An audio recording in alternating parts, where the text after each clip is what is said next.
He's extensive experience in the field of assistive technology, specializing in AAC and alternative access. Justin's a sought-after speaker at educational conferences, both nationally and locally. He's got a loyal fan base on YouTube. Thank you, Justin. They have no idea I wrote that whole thing, do they? No idea. No, I didn't. Thank you so much, Josh. That's a flattering introduction here. Welcome to Tools and Strategies for Dyslexia. It took us 2 weeks to get here. Each Friday I had no power, and I'm sorry. I didn't have electricity. But we have electricity this Friday, and we're going to get rolling, and we're going to have some fun doing it. He kind of went over a little bit. We're LA-AEM. We provide professional development, assist technology consultations and loans. We work in conjunction with PPEP, orientation mobility, Braille large print materials, and we perform some technical assistance. And we have a service request form, which you'll get access to this whole slide deck emailed to you. And you'll also be able to click this link to request services. Now, to talk about our agenda today, we're going to start out looking about what is dyslexia, because there's tons of misconceptions about it.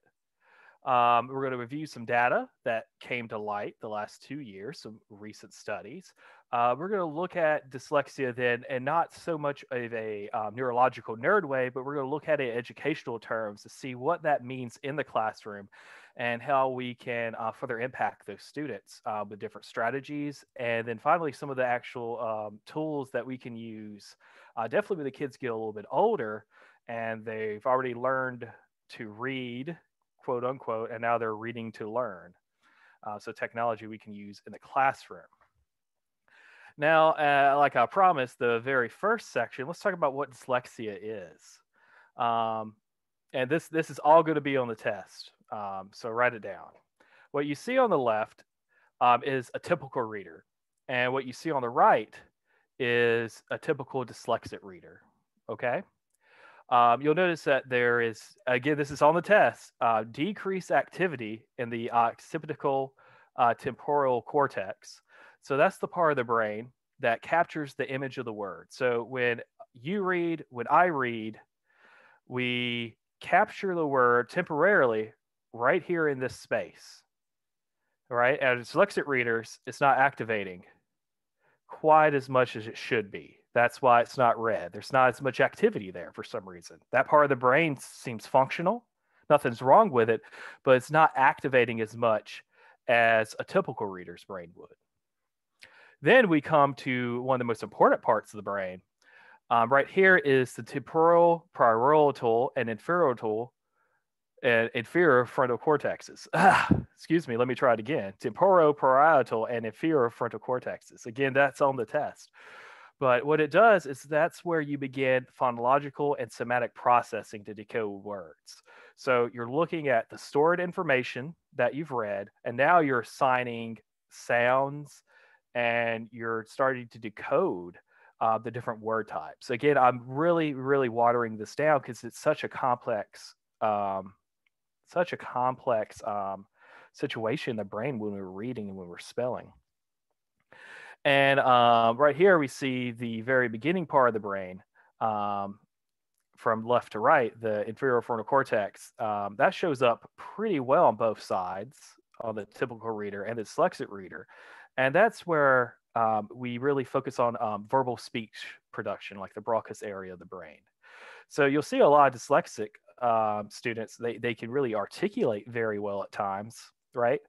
But when it comes to decoding and assigning sounds and meaning to the words that they're looking at, they can struggle.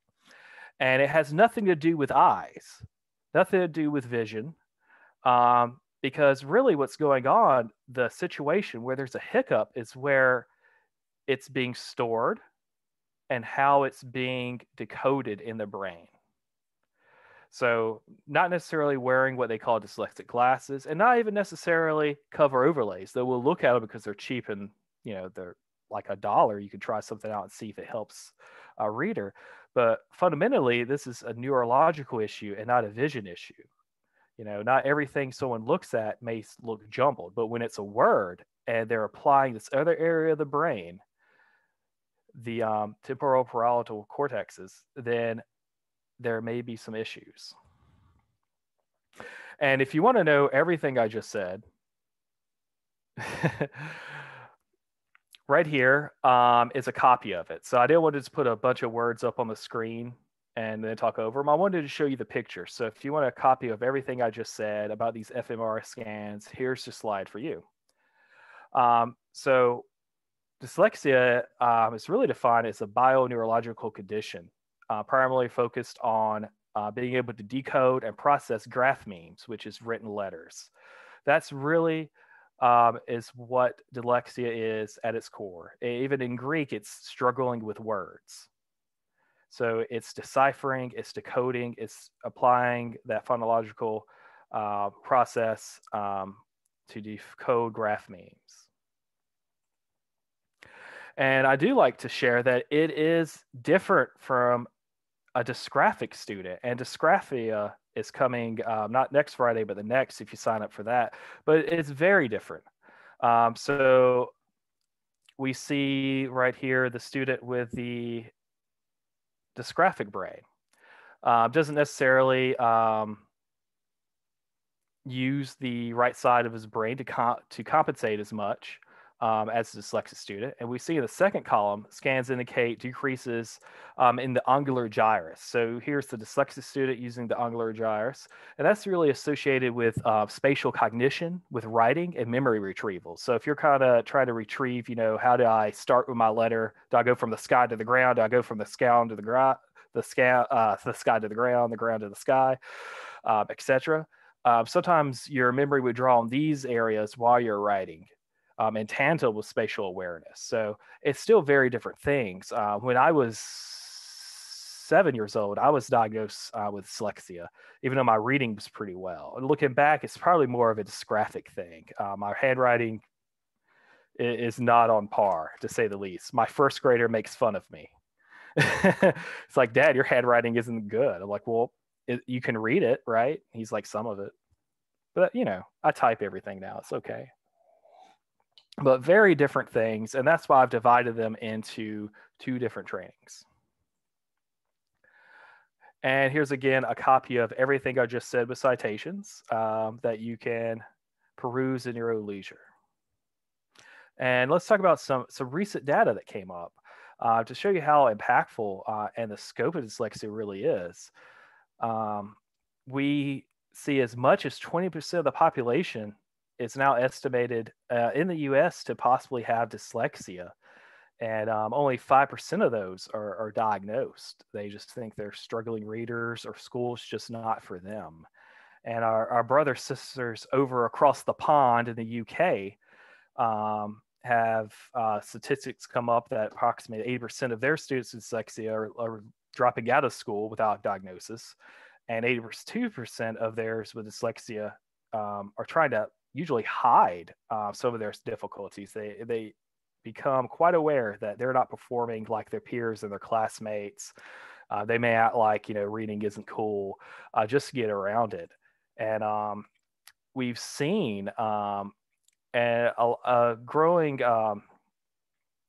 increase in emotional impacts of students with dyslexia. 48% over there for the British Dyslexia Association have reported that kids have been bullied at some point. And you see a lot of cognitive fatigue because when you're fighting your neurology, when you're fighting the way your brain wants to do something, you have to focus and extremely focus to overcome some of those difficulties. Definitely when you're trying to spell something or decode something, or even if you're dysgraphic and you're trying to control your hand to write the way it wants to write, it just won't do it. It takes so much concentration and just a lot of extra work. So much extra work for a kid that's dyslexic or dysgraphic. And sometimes leads to anxiety, depression, and other mental health issues to be aware of. And we notice what they call the Matthew effect. And this is definitely true for our dyslexic readers because there becomes a bigger and bigger gap every single year. These kids don't have the tools, or really the approaches and the tutoring to get them on par. You'll see by about age 6, 7, 8, the gap between the really good readers and those very poor readers grow each and every year significantly. And as those gaps widen, motivation, grades, self-esteem, relationship to peers, not just academics alone, become worse and worse compared to the regularly functioning academic students within the classroom. And that brings us back to school. So, and this part of the agenda, we have to kind of go back to school to learn what it is these dyslexic kids are missing, what it is that these dyslexic kids need to know. Because dyslexia, really, they're missing these fundamental skills that you would get at early elementary. And we often forget these skills, or we never had them to begin with because they told us, like me, just to memorize the word. So we'll go over a little bit here. So the first part we have to be familiar with is basically phonics, and that's connecting sounds to the alphabet, memorizing 26 letters in the alphabet, and they're correlating 44 sounds. And I'd say most dyslexic students over time, they get this much. They may mix up some vowel sounds. They may mix up a K and a G, a D and a T, which is some languages are reversed. They're hard to tell a difference between a D and T. Very, very slight difference. A K, G, very, very slight difference. In fact, in German, those are flipped. G makes a K sound at the end, K makes a G sound at the end.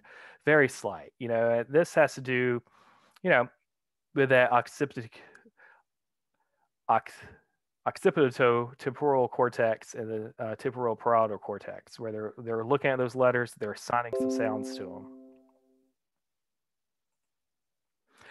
And then it gets a little bit more complicated. We need to look at phonological awareness.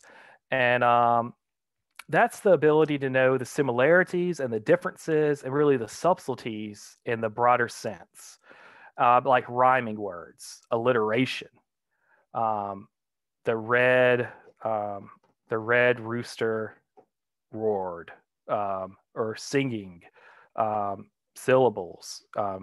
Again, fox and box is my example right here. Some may struggle with these areas of interpreting which one sounds the same. And then we have phonemic awareness, which is really a lot chunked together here. Phonemic awareness has to deal with, firstly, a phoneme, which is the smallest unit of sound associated with a letter combination. So if I said shoe, that's 2 phonemes, sh, oo. And what I just demonstrated was phoneme segmentation. So the ability to break down words into those individual sounds, including the beginning, middle, and end sounds, like k, at, cat, right? Very, very fundamental things. And blending them together to create words. So not only was I able to go k, at, I was able to go at, cat, and finally put it together to create that word I read. So I had to recognize what the sounds were. I had to break them down into those individual letters and blend them together. And finally, we have phonemic awareness, the ability to recognize and demonstrate all the above, which is a lot going on. So you'll see where some would struggle. For example, spelling. Firstly, phonological awareness, you have to hear the words correctly. Then phonemic awareness, we have to break into individual sounds. And then finally, with spelling, we have to connect all that to the alphabet using the rules of the English language. So they have to go through this whole process with areas of the brain that are just not firing as they usually are. They can still be very, very smart individuals, have very high IQ, but for some reason those areas of the brain just aren't as active and connecting as the typical reader would. They have to go through this process every time they do spelling. And then we have to kind of inverse it in a way when we go over to reading. First, they have to look at the words, connect sounds to the alphabet using rules. Then they have to blend those phonemes together. And then they'll speak sometimes to see if that word makes sense. So it's like double trouble on both sides. Both are two different processes, all using components of the same thing. And there's lots of challenges. Memorizing words just isn't practical for a lot of these students. They really need to learn English like a second language. They have to learn kind of the scientific approach. Why are some words spelled this way and why are other words spelled the other way?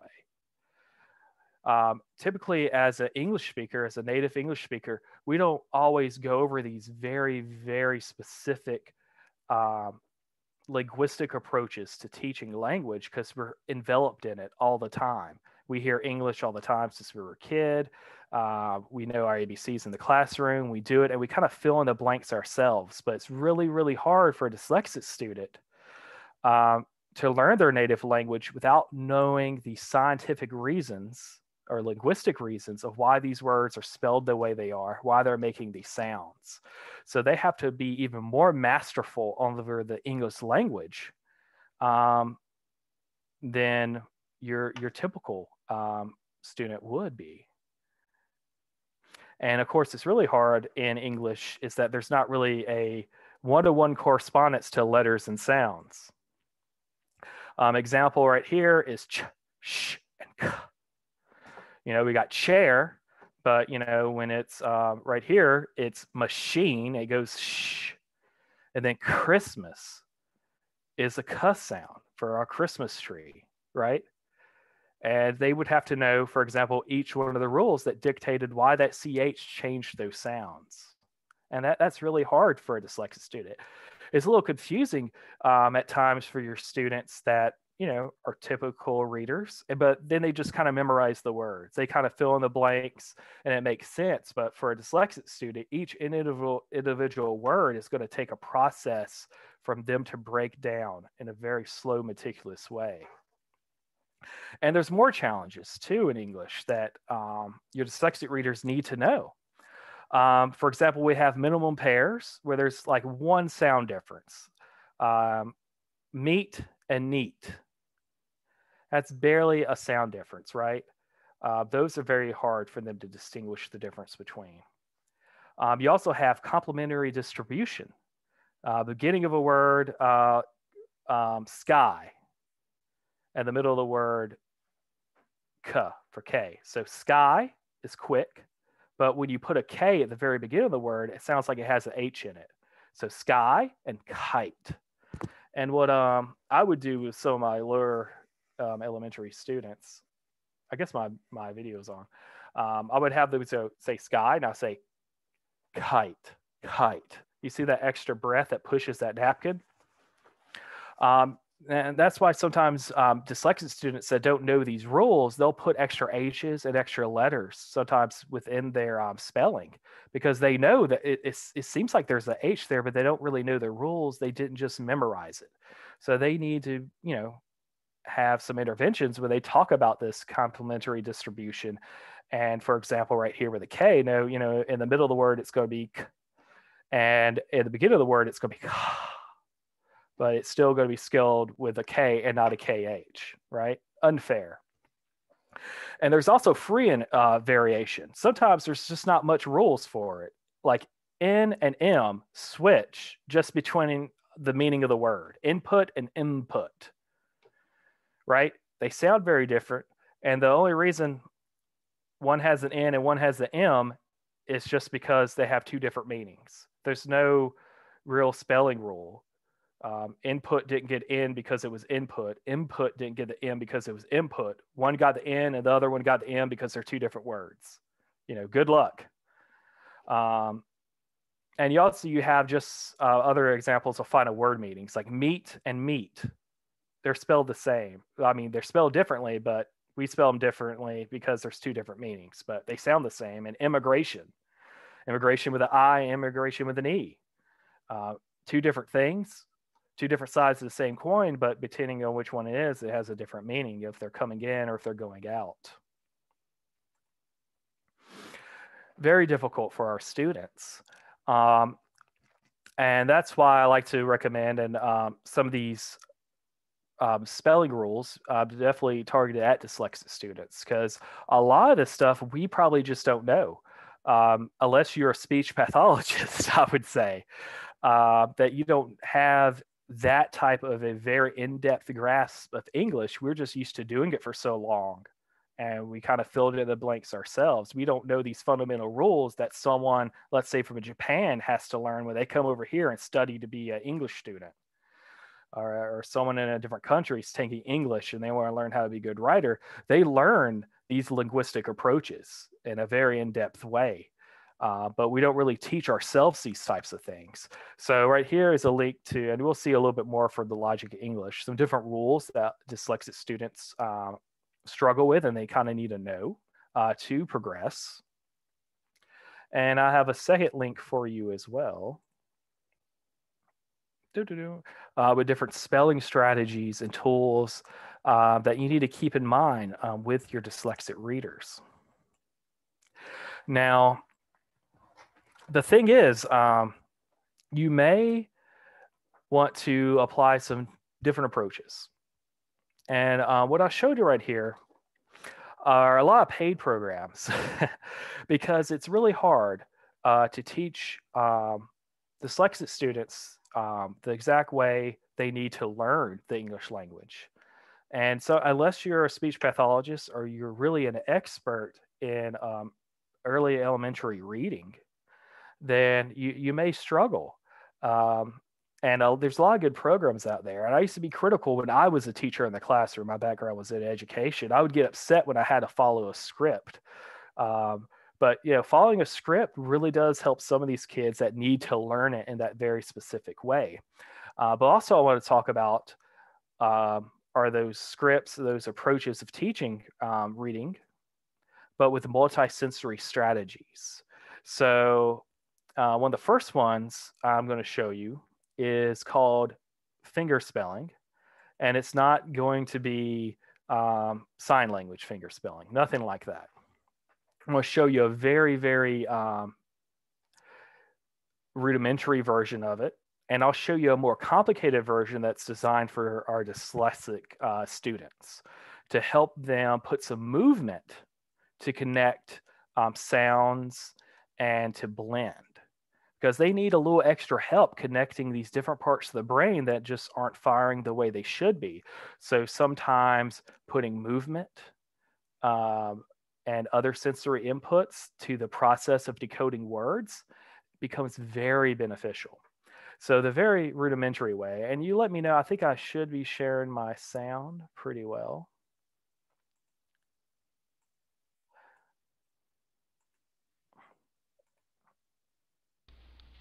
If you don't have sound, segmentation using finger blending and finger spelling from the Axelson Academy. No, that's loud. Reading Foundation, Standard to 1 letter spellings. Of phonemes use cat, and they always at cat, and they always blend it back together into the whole word. Now we want students to relate the sound, the phoneme, to its formal letter representation, the grapheme, so as again, soon this as is possible. The rudimentary Students version. can take a whiteboard and write the letter-sound correspondence. So you take k, at, cat. We know there are 3 phonemes there. Students write 3 lines, and they record the letter-sound correspondence. What letters stand for those sounds? K, we know, is a C, a,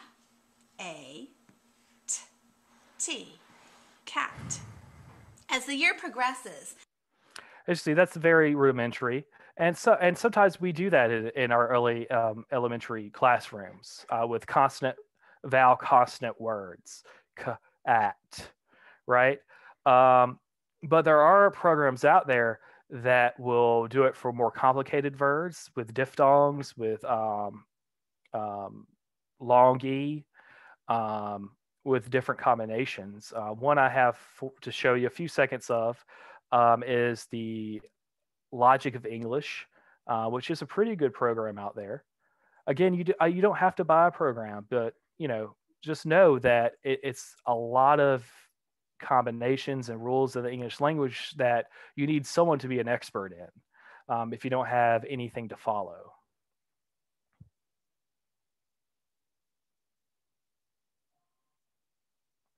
And I'm looking for one of the spots right here. Process, oops, that we can use. So if a phonogram has one letter, we're going to use one finger. So E we'd use one finger. For E we'd use two fingers. What about for three-letter I? Three. What about for this phonogram, which says A, O, U, A, Waf, Waf? We'd use four.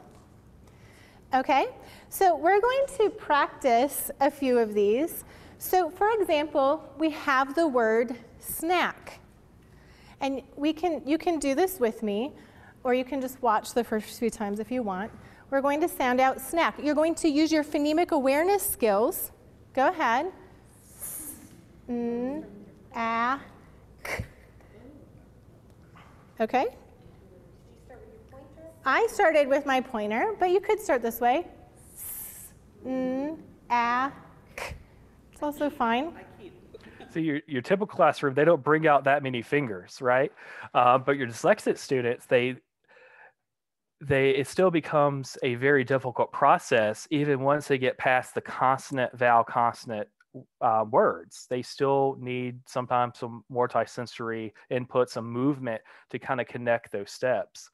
And you'll see here, it gets in with light too. O, I, T. Now, one more tip when you're finger spelling. This is something where you want the students to do all of the work that they can on their own independently. So they know now the phonemic awareness skills to segment a word. So if I'm the teacher and you're the students, I'm going to let them segment the word. I don't even need to say anything. So go ahead. It's like they're driving my fingers. Have I now told them? And it gets more and more complex as needed to teach the language skills that's required. And it seems foreign for a lot of people, but it really helps with that muscle memory, giving that visual representation, like ooh, I, t. It gives you that structured routine and just makes it an easier path for the brain to follow to connect the pieces that it needs to. While teaching phonological awareness, phoneme segmentation, and phonemic and phonological rules. Yeah, there's even scenarios where sometimes you bring it a second hand, and these seem to be very beneficial for kids with dyslexia. And again, if you're not an SLP or very skilled learn educator, you may struggle to teach some of these concepts, like K in the middle of the word, K at the beginning of the word. These more advanced ways to segment and decode different parts of the English language. Over here are a list of things that people really like to use and that have benefited kids with dyslexia. Logic of English is what I just showed you. There's LIPS, there's Orton Gillingham spelling. Sundays is pretty good, but there's not as much movement involved in it. And if you're really old school around the South, you'll have Project Read, which is also a very, very solid platform to use to help your students. And cursive writing is actually beneficial. And I've had mixed feelings about cursive writing because they try to use it with me, but I'm dysgraphic, not dyslexic. And for me, for my form of dysgraphia, cursive didn't do anything. Josh, could you attest to my cursive signature? It is pretty bad. You also do have a question in the Q&A, just to FYI. Okay, I'll pop back in the questions. I'm trying to toward the very end, and I'll answer us since we had a few different like 170 participants. So I'll answer a lot of my questions toward the end because we can get a little crazy here. But cursive can help your students because it gives that muscle memory between connecting those letters and the spelling of the writing process. It's faster, more fluid. It's less time because you pick up your pen less, so you're able to kind of sound it out as you're writing in cursive. And it is one of the main reasons. Dyslexia is one of the main reasons that it's being taught in third grade. A lot of advocates for dyslexia went to the state and they said, here's the research. With our dyslexic students, we still should teach cursive. If you're interested, one of the best things around is learning cursive without tears. But, me, from my own experience, keep in mind, all students are different. They may not benefit for cursive. And I've seen this before, and other people are going to fuss at me because a lot of your diehard experts are all cursive. I think it can benefit, but I've also seen cases where your dyslexic students, they would write in cursive pretty well, but then they couldn't read it. And they couldn't read other people's cursive. So keep that in mind, but you definitely should include it in the equation to teach the whole kid. You want to see what's going to work, right? So finger movements, cursive, really good applications to put forth with doing intervention.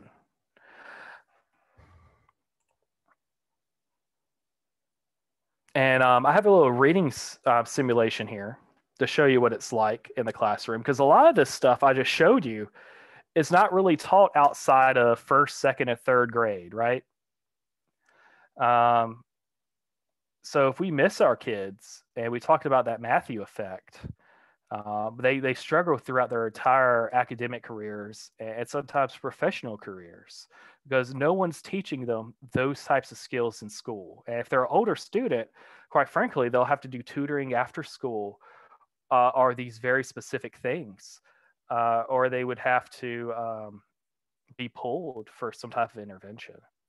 So right here's a little game, and I got the chat open. I'm going to show you a reading passage, and I want you to figure out what it is, what it's about, okay? So right here, let's say our kid's in 6th grade, and this is what he needs to read, but he's only reading at 50% accuracy. What do you think that is? Any guesses? No? So only 50% of the words right here are correct because they just don't have the skills to decode it. And no, someone's no. All right. This is reading the same passage, but 60% accuracy. Any ballpark guess what this might be about?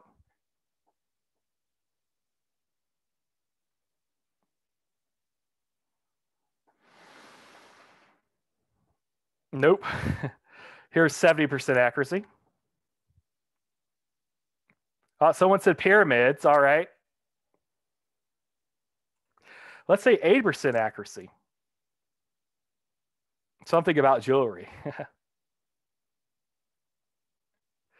And it's funny because on the IEPs and sometimes in DIBELS testing, we say the student's going to show 80% accuracy. Yeah, Egyptians and pyramids. So it gets us the ballpark. But keep in mind, this is one paragraph of what may be a 2 or 3 page article. Do you think 80% accuracy is enough to make a good grade? No. We could barely tell what this one paragraph is at 80% accuracy of reading. At 90, I think it can still be kind of difficult. Definitely this was an entire, 3-page, 4-page thing. You're flipping back and forth and reading during a leap test. But yeah, finally 100% accuracy. We're talking about Egyptian pharaohs, pyramids, what the society was like. And that's what it's like for your students that don't master those fundamental skills and they're in the classroom. It's extremely difficult and very, very frustrating. And 80% accuracy isn't enough to really do well in school, is it? So what I really like to talk about now, because we talked about a lot of things that we need to keep in mind, what kids generally are missing from their ability to read and decode words. We talk about how it is neurologically based, that they struggle with it more than anybody else. And I like to emphasize that doesn't affect IQ. They can be geniuses, but still those parts of the brains are activating differently. And it's taking a lot more time for them to decode those words, and they need to learn some tricks. They need to put some movement with it. They have to really walk through those processes. Now, some assistive technology can make this a lot easier day to day in the classroom. Definitely in a classroom like we just saw, social studies. Why should that kid be penalized for their ability to read, where they just need to recall these facts and apply them over different time periods? One of the biggest things out there is text-to-speech. And we'll look a little bit about text-to-speech. But I like to tell people that research is showing that using text-to-speech is maybe better practice than just getting the kid to read on their own. So our kids with significant reading issues, like dyslexia, when they read on their own, they don't know if they're reading the words correct, right? They're segmenting the words as best as they can. But when they have the option to do text-to-speech, they get to see the exact word they're struggling with become highlighted, and they get to hear how it's actually being pronounced. And over this study, if you want to come back and look at it, with the auditory feedback, with highlighting and following the sentence along, and with seeing how those words actually be decoded, a lot of students got better at reading comprehension after they used text-to-speech. So text-to-speech didn't become a replacement for reading, it improved it. Because if you just gave a dyslexic kid a stack of books to read, this may be controversial, accelerated reader, hey, read all these books, and they're by themselves and they don't have anyone to coach them through, every time they come across a bad word and they don't have the skills to decode it, that's just bad practice. It's like doing a whole page of math problems wrong. Sure, they did the math problem, they did the homework, but all the answers are wrong. So text-to-speech may actually improve reading comprehension, and there's a lot of tools out there to help us. And we notice right here in text-to-speech that kids are actually able to get the help they need. A lot of our older kids, and we mentioned before, they try to hide some of their disabilities. They don't want to say, in 7th grade, hey, Miss Jacobs, can you read this paragraph for me? But, they can definitely just highlight something on the computer, tap their iPad, take a picture of the text and have it read to them. So they don't feel embarrassed, right? And of course, they could have the greatest academic success in areas like social studies and science. And I'll tell you right now, I guarantee you, if you flip through a social studies or science textbook in 3rd grade, that textbook is probably on a 7th grade level.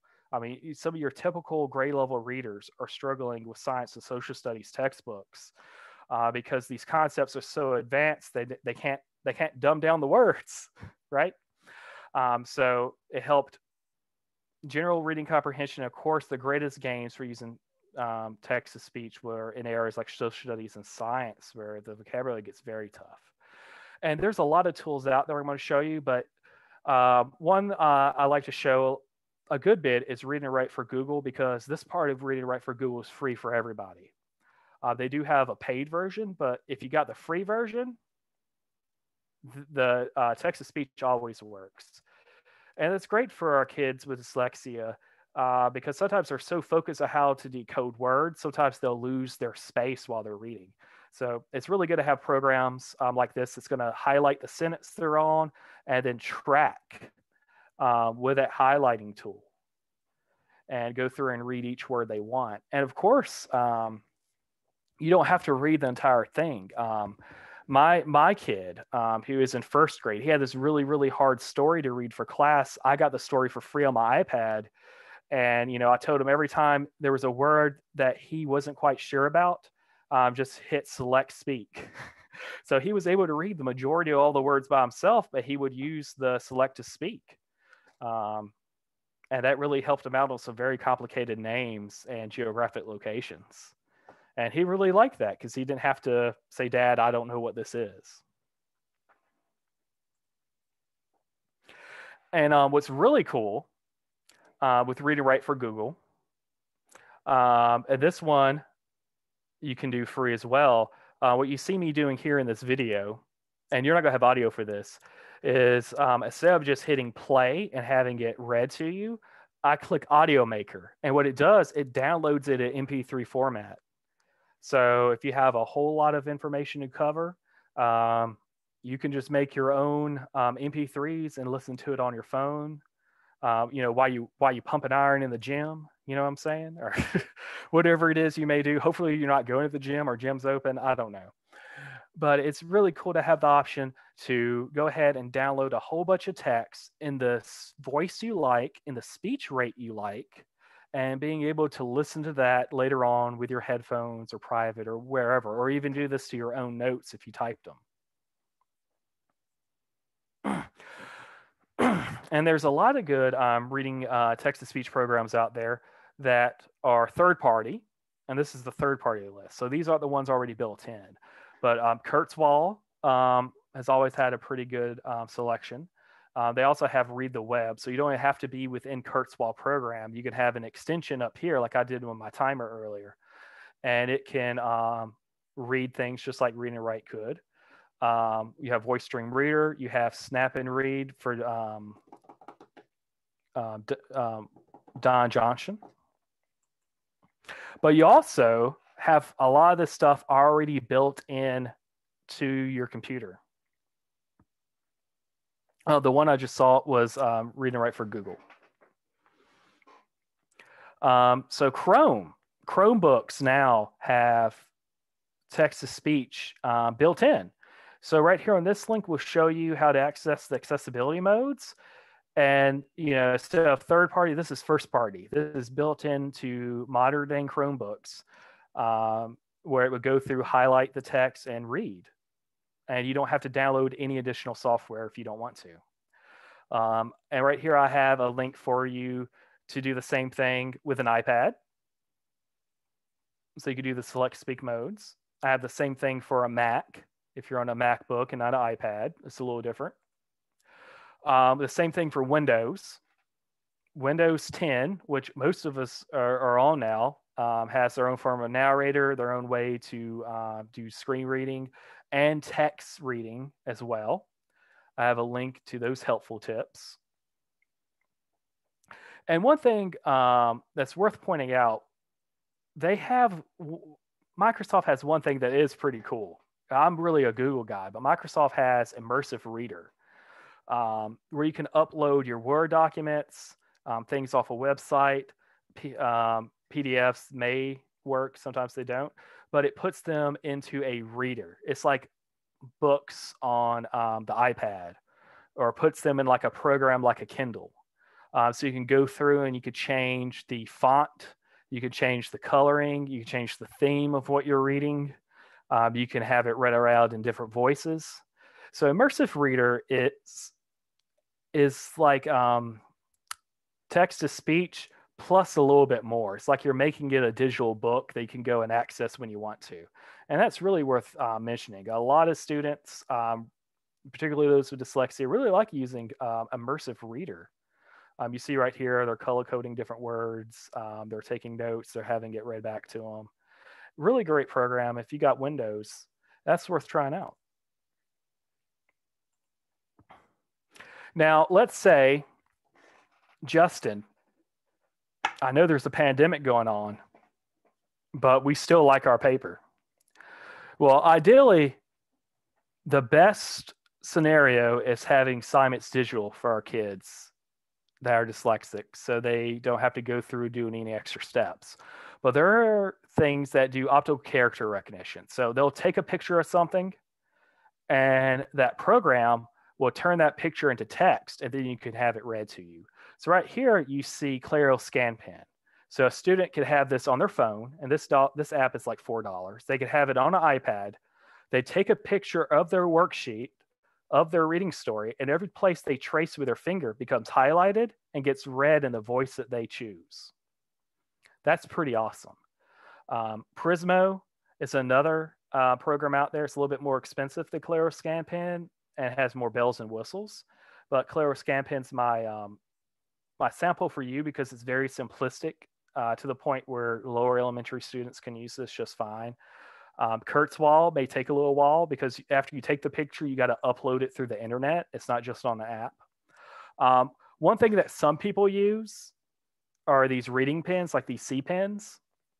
I'll tell you my opinion is that they're about the same price as the iPad, and it's a little bit quicker to take a picture with your phone or with a larger device and then just scan with your finger and have it read, then kind of go one word at a time. And with each iPhone, with each iPad, they increase the camera quality. So I'm seeing that the camera quality on these devices sometimes pick up more faded text. They have less errors than the traditional reading pens. But reading pens may be a niche in some place. They don't allow personal devices or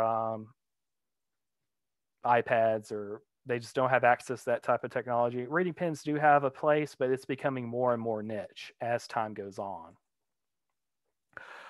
One thing I really like people to know is that Bookshare is a great choice for our kids with dyslexia. And particularly right here is Voice Stream Reader, which is a really good app that works with Bookshare. So if a kid is dyslexic, they can have Bookshare and have access to all these different titles. What was it? 951,083 different titles. And all these textbooks can be have highlighted text, braille, large font, other formats, and be read aloud. And Bookshare can be used on smartphones, on tablets, on Chromebooks, on other AT devices. And it's free for qualified students of any age in school. It's a fantastic resource. It is absolutely free. It's Bookshare does not require an IEP. Really, for Bookshare, anyone with a reading disability or a print disability can get those specific textbooks you need for free. Now, you can get anyone a Bookshare account, but you still have to request some copyrighted textbooks. So some people skip a step. They go for Bookshare. They say, hey, this kid qualifies, but you still have to request like American History 2010, because you have to have someone say, hey, they have dyslexia, hey, they're visually impaired, hey, they have a learning disability, it's really affecting their scores.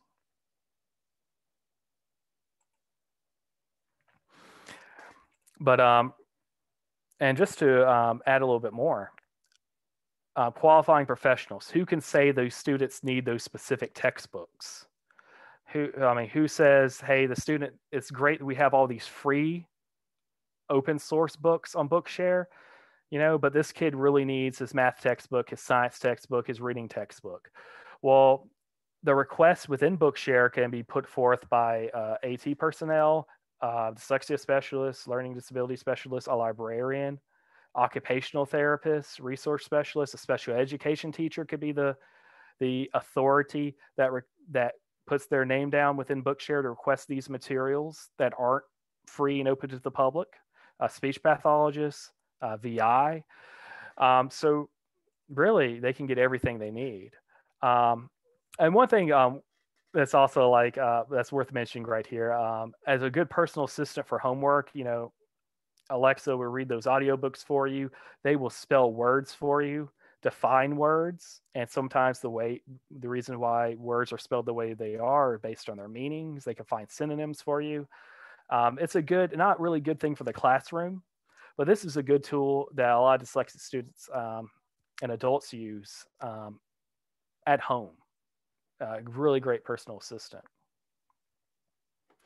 Now, one thing we also need to talk about as we close up is presentation of text. As I said at the very beginning, there's a lot of misconceptions that dyslexia has to do with eyesight. But sometimes students do improve reading performance based on font type, font size, color, or spacing.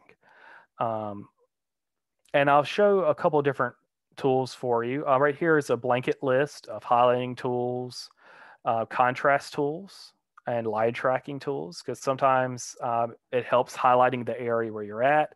Sometimes different color contrasts may be a little bit more soothing, because again, this is a very, very frustrating experience for a kid that only reads 80% or less of the words on that page. And there's different types of line tracking as well, which is worth showing out. So right here, a type of screen masking and highlighting. Again, I'm using Google Read and Write for Google because I can just use this one program and show you what a lot of those programs do. But don't feel like this is the end all. It's just a lot easier for me to show you one sample than 12 different samples for 12 different programs. But you see here the screen masking tools where you kind of keep your space. And sometimes, kids, they'll get so focused on how they're supposed to spell the words, they get so distracted, they'll lose that location. But also your ADHD kids, it's very easy for them to lose line tracking as well. So being able to highlight different points of the text and being able to screen mask, just like you would with a ruler on a regular piece of paper, is beneficial for a lot of kids. Another thing, which is absolutely free and it's cool, is Readsy. So if you Google Readsy right now, you'll get this program where you can copy and paste text, enter a website, or upload a document. And what it does is presents one word at a time at whatever words per minute you want. So a lot of kids that become overwhelmed or are really struggling just to decode, this seems to speed up their ability to read those words. And in fact, it seems to increase the speed and reading rate of anyone. Apparently, when we read one word at a time, unless you're doing complicated speed reading, we're able to read a little bit faster. So you see right here, I just put it in a website and I have it set to 100 words per minute. But of course, I could click pause and I could advance it one word at a time. And what's really cool about Readsy is, as it converts a book, a page, a paragraph, a couple sentences to one word at a time, you'll see the middle is always red and the endings of the words are in black. And sometimes that kind of gives them a starting point, to kind of break down and start decoding the word. But Readsy is an absolutely free tool. And really, I think every student should just try to see how they perform with it. Definitely if a kid has visual tracking issues as well, some of these tools aren't just for kids with dyslexia, but they have a lot of severe tracking issues and they can't find what they're looking for on a very, very large page and they're trying to read at a time. This can really, really help. Open dyslexic font. This is very interesting. I've came across only about 2 to 3 studies about dyslexic font. And you'll see dyslexic font, they try to space things out to make words not blend together. They put heavier annotations and markings on words, so it's harder for people to flip letters backwards and stuff like that. One study showed that it didn't make much of a difference. Another study showed that why kids did improve with dyslexia reading with open dyslexic font, but they read more slowly. So it may just be the fact that this new font makes you read a little bit more slowly. And as you read slowly, you have more time to sit and think about decoding these words. All research ends and there needs to be more research. But the thing about Open Dyslexic, you just Google Open Dyslexic font and you can download Open Dyslexic font for Microsoft Word. You can get it on Google. You can get it on different applications on your iPad. So it's a free font that you just have to Google and look for. And it's worth a try because you're not out any money. And the research doesn't say it hurts. It says it may help. It may not. So if it's free and it's worth trying to help a student, why not do it? We also have Beeline Reader, which is one of my favorite sources out there. What it does, it'll take a digital document or a web page, and you press a button and it color codes it.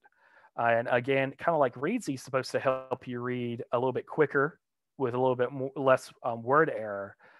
Beeline Reader is supposed to do the same. And it's really good for tracking because you'll see, depending on the color you select, it'll bleed from black to blue to black to red. And it's really easy to see where you left off of. And apparently, again, it really increases your speed rate for reading. And once more with these tracking issues, I had a kid that had tracking issues, and we put on Beeline Reader, and he didn't have any more struggles to that degree again. Every once in a while, there were some issues, of course, but this significantly helped him find his place. And definitely ADHD students that look away and then look back and don't know where they were. They have to start back over reading the first line. This is very beneficial for as well. Again, this is a free tool that you can just get from the Chrome Web Store. You just type in Beeline Reader extension, download it, and it'll populate here, and you can turn any web page or any document into this format. It also supports open dyslexic font. So not only can you color blend the text, you can change the text to that open dyslexic font as well. Look at my time here. A few more things I can go through. I want to give a few minutes for questions because we had so many people here. I do like to point people out that we do have Rewordify, which is really, really cool. And Rewordify is a website. What about these careers? That will change generally the Lexile level of students' work that they're reading. So right here, adventures change to fun trips. So it kind of uses an easier vocabulary, but you'll see you could change the word level, hardest words. And what's really cool is you can add a word bank to the side. So it takes whatever text you paste in it, whatever website or link you give it, you'll have an option to, and it'll read it to you. Stretchers. Include a word bank with definitions. You could change the text right then and there on the document to something a little bit easier vocabulary. Display the hard word and easier word in line.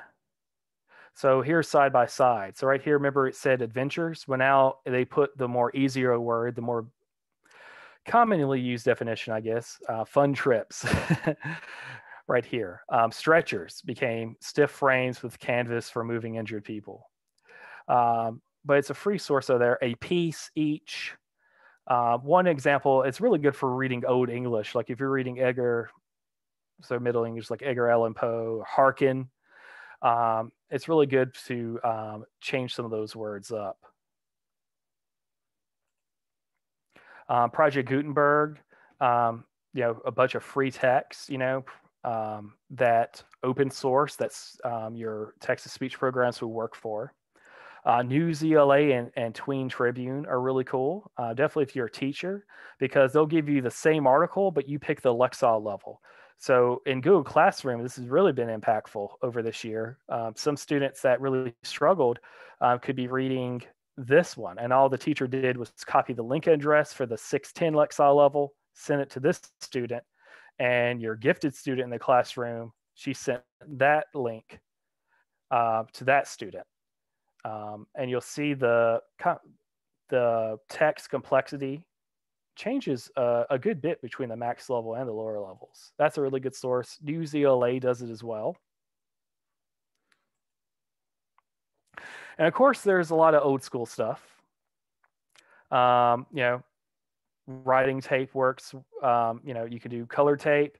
You could try color overlays. You're not out any money. It's no guarantee a cover overlay, a blue on the screen, red on the screen is going to work, but it's worth considering.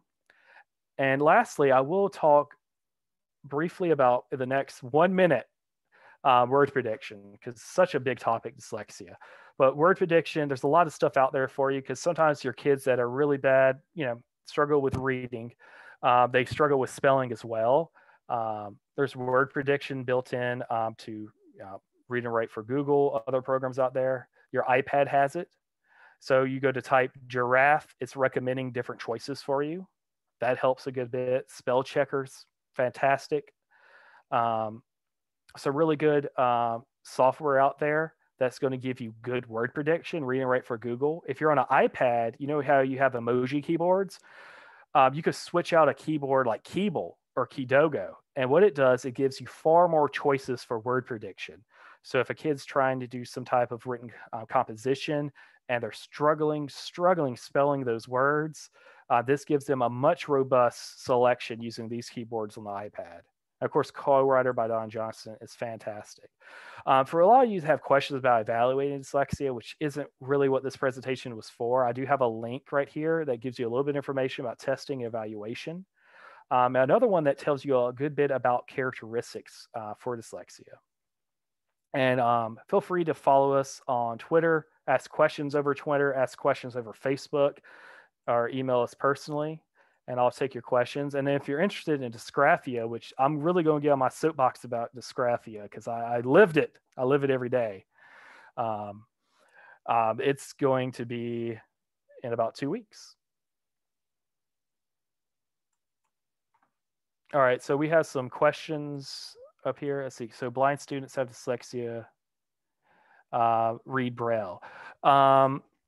Braille could actually be a pretty good fit. I'll be honest with you. I haven't covered that exact niche yet. And I imagine it's really hard to identify a student with dyslexia that needs to use Braille. But I imagine those movements with the fingers, tracing those letters, would give not necessarily advantage, but would help facilitate that for sure. I'm curious about the letter reversals associated with dyslexia. How is this explained in neurology? In neurology, this would be connected in a few ways. Now, letter reversals may be more dysgraphic at times because right here in the ungular gyrus, this is where we're using this memory to kind of pull on the different rules. Why the B is going to face this way, why the D is going to face that way. So when you're spelling, and you may be spelling correctly, but you may have difficulty remembering letter formations and the way letters are supposed to look. And I'll talk about it in dysgraphia because I have to split it up somehow. You could have dyslexic, dysgraphic students. You could have different combinations of this. No brain is the same. But what some people do, they'll put a picture of a bee shaped like a bee, and they'll show that they'll visualize the letters in an image so they can't flip them. So every time they go to write a bee, they think of this painting that has a bee in it instead of the individual letters, like you're tricking the brain. Sometimes that happens. Now, flipping for a dyslexic student, it's possible because where we store the brain, we're trying to store that image in the brain of what that letter looks like, and we're trying to decode and process those sounds. So sometimes there may be a hiccup between that visually storing that letter and just when it's a letter, not when it's like looking at your mom or looking at, a cup or something like that. But when it's a letter and they're trying to decode those words, there may be some type of hiccup in a dyslexic student where they get mixed up. And that's where some people may say, they look like the lines shake, and sometimes you have kids that do have visual processing disorders that are dyslexic. And sometimes you have kids with visual processing disorders being misdiagnosed. So it's very, very complicated. I'd say letter flipping may be a little bit more common with your dysgraphic student than your dyslexic student. They shouldn't have as much letter formation issues. Justin, we have one comment that says the slide deck that we linked in the chat is not the same one you're presenting from. Will it be possible to get presenters a link to this slide deck? Okay, sure. I will do that right now.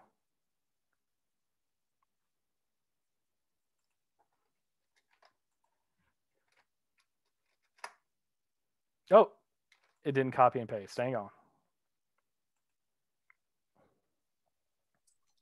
To handle a couple of other housekeeping questions, certificates will be mailed out probably Monday or Tuesday, and you will have a link to the presentation in that email as well. So there's no sign-in necessary. We have a record of people who attended based on Zoom webinar. So some of you guys may remember we used to ask you to sign in.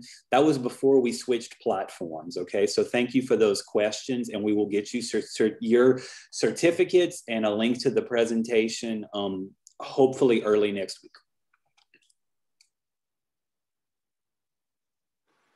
Again, guys, thank you for joining. I know we had to reschedule this 2 times because of the weather and power issues. This is a lot of information for an hour. Any other questions?